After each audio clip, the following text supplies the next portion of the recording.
Greetings, ladies and gents, and welcome to this latest narration of the web series The Princess and the Human. If you're new to the series, there is a playlist listed down below in the description. And as always, I hope that you enjoy. Chapter 38, Education.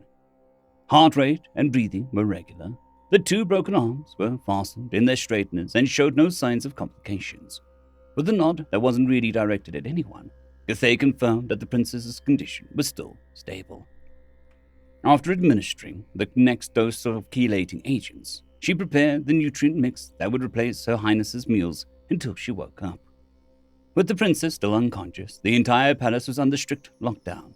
No one under the required clearance level was allowed to enter or leave, which included the ambassador.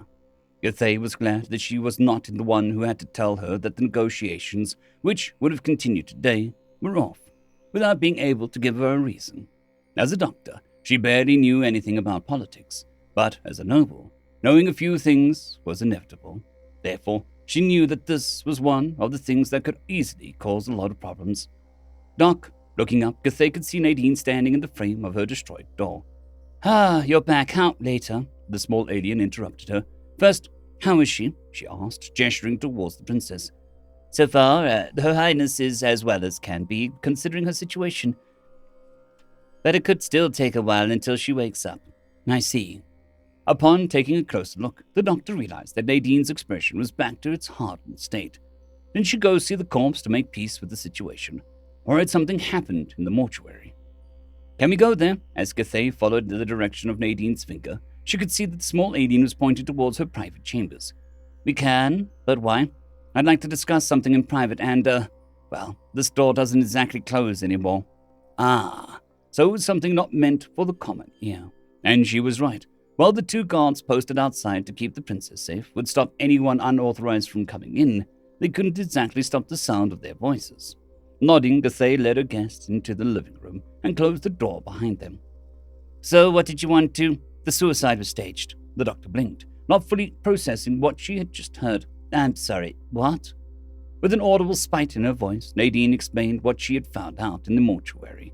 How the angle of the gunshot wound made no sense if the maid had shot herself. How she likely either got framed or had an accomplice who had decided to remove her. Throughout the whole story, Cathay just sat there and listened in silence. So the real culprit, or at least the mastermind, was still out there. That was worrying.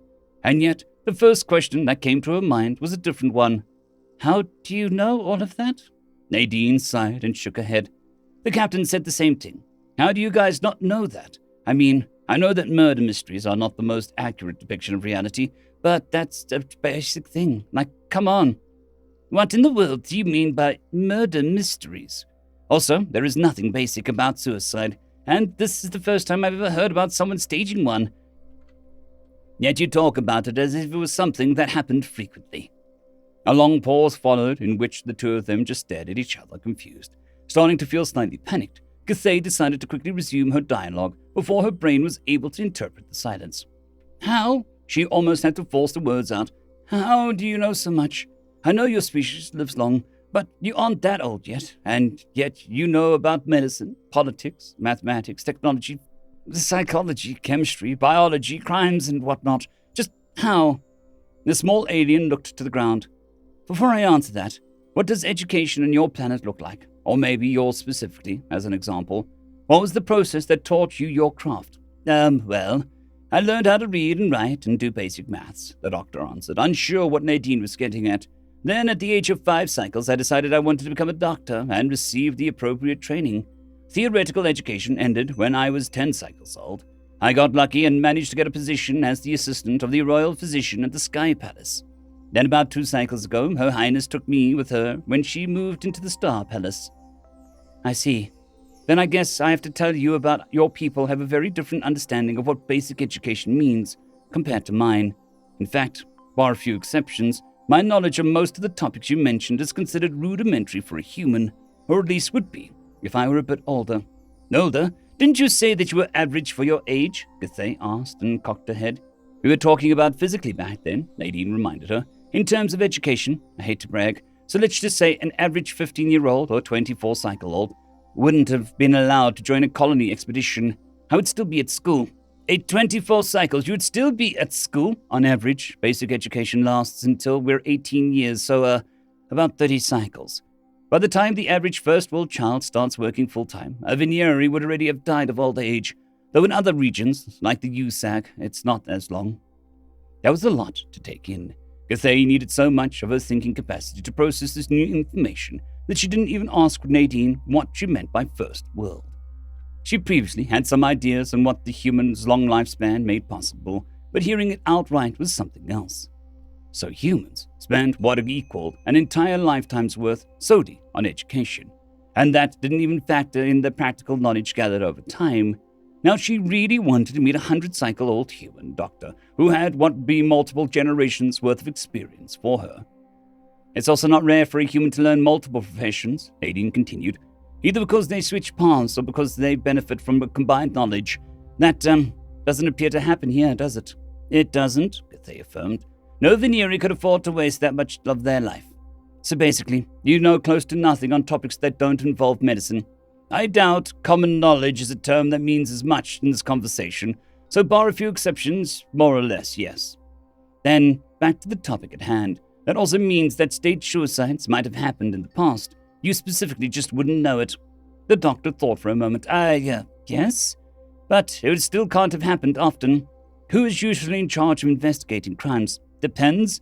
If it's a crime amongst commoners, that would be the city guard. Nobles have their own guards, and sometimes have specialized investigators on their payroll, which we, due to the emergency protocol, are not allowed to call in until the princess wakes up, right? Yes.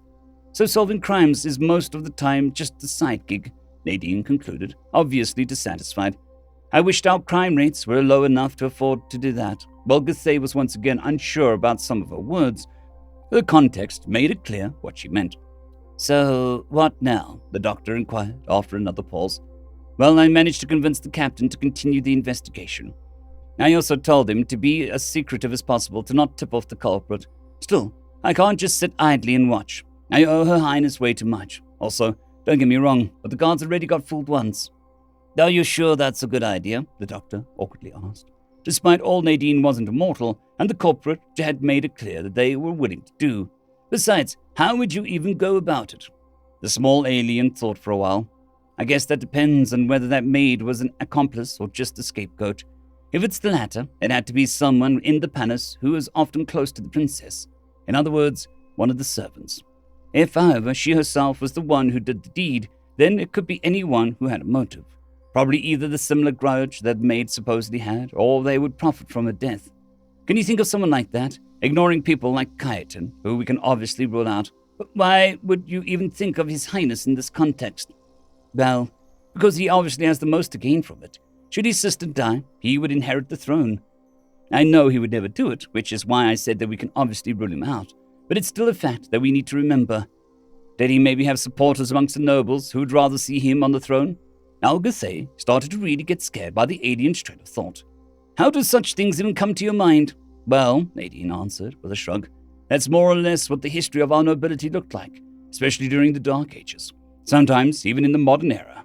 Though that's rare. I don't know. I'm not that deep into politics, but it shouldn't. Her parents are the ones who would constantly cause trouble. Her taking over foreign affairs should have vastly improved our standing. That seemed to remind the small alien of something. Yeah, it should, she said in a very drawn-out way. Say, if a foreign ambassador would visit, and during the negotiations they would end up getting insulted, what exactly would the fallout look like? The person in question would need to make concessions in an attempt to make up for it if they didn't want to kill all political standing within the alliance. So it would not only greatly improve the position of the other side, but they would probably end up with more than they would have otherwise. Nadine nodded. And isn't there a certain species known for getting insulted very often by the king and queen before the princess took over? One that, how did she say it? I can't even count how many concessions we had to make of them before I took over. The doctor froze as she realized what she was insinuating. You don't mean you can't. Whatever you do, do not accuse her of anything if you don't have solid evidence. She is a representative of a foreign planet, a royal guest below the royal family. That is basically one of the highest positions they can have. True, but that cannot technically be said about me, right? She stood up and turned to the door. I know that she kept me hidden for my own sake, but right now, she's the one who needs some help. My position allows me to inspect the ambassador better than the guards can. I'm sorry, Doc, but, as I already said to the captain, I'm done hiding. End of chapter. I'd quickly like to thank the T5 peeps, Cold War Boomerwaffen, Severin Cerberus, Bushmaster 177, HenryTheRed, Casper Arnholtz, Cold War Boomerwaffen, Elijah Silvercross, Dragzoon W.R.E, and Severin Cerberus. Thank you very much.